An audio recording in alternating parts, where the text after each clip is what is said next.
What are the different approaches to psychotherapy?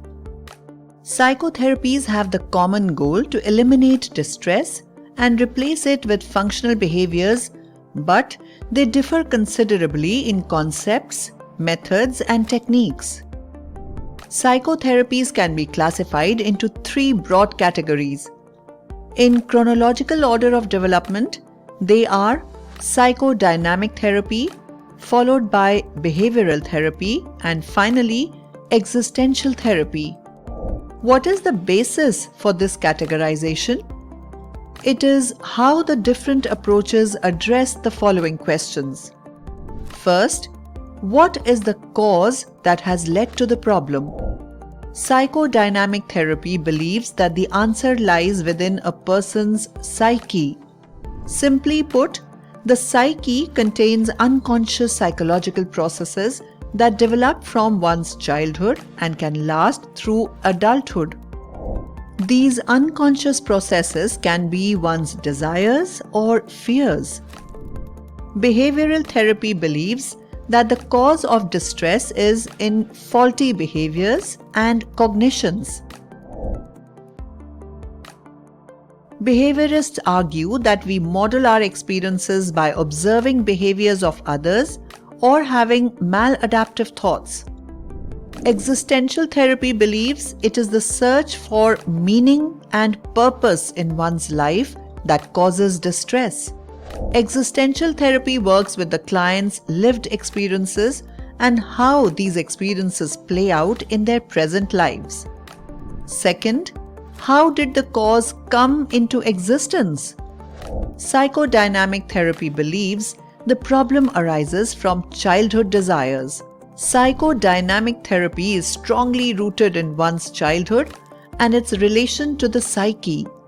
So, it expects that childhood desires likely cause distress. Behavioral therapy believes that the problem arises from faulty conditioning, faulty behaviors, and faulty learning. Existential psychotherapy believes that problems in the present are the causes of psychological problems. Third, what is the chief method of treatment? In psychodynamic therapy, free association and dream interpretation are the chief methods of treatment. In free association, the client shares everything that comes to mind freely and uncensored, while the psychotherapist listens without judgment. In dream interpretation, the client makes a note of one's dreams after waking up.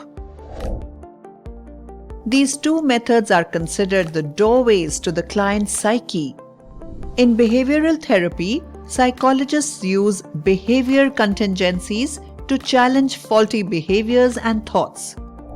Behavioral therapists make use of techniques like reinforcements, token economy, and working on maladaptive thoughts within the branch of cognitive therapies.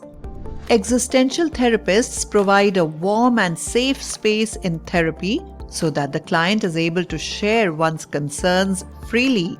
Fourth, what is the nature of the therapeutic relationship between the client and the therapist? Psychodynamic therapy assumes that the therapist understands the client's psyche better than the client does.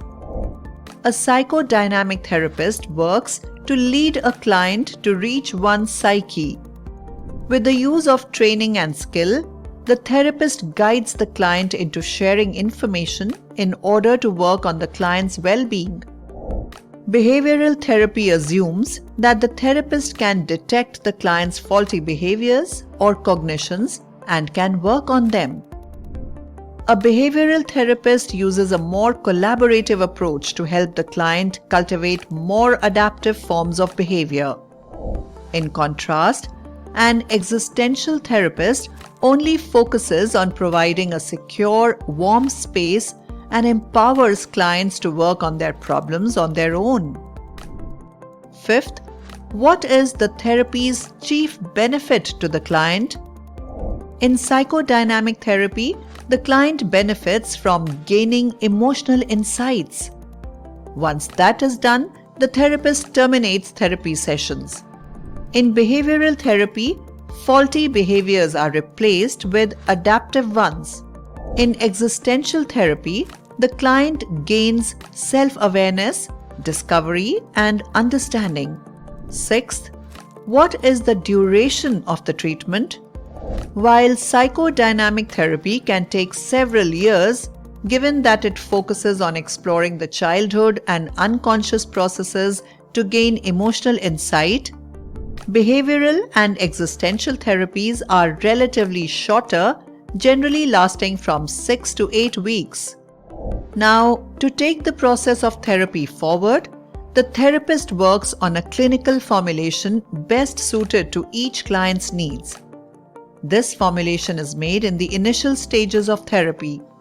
It is an ongoing process based on the following clinical insights gained during the process. 1.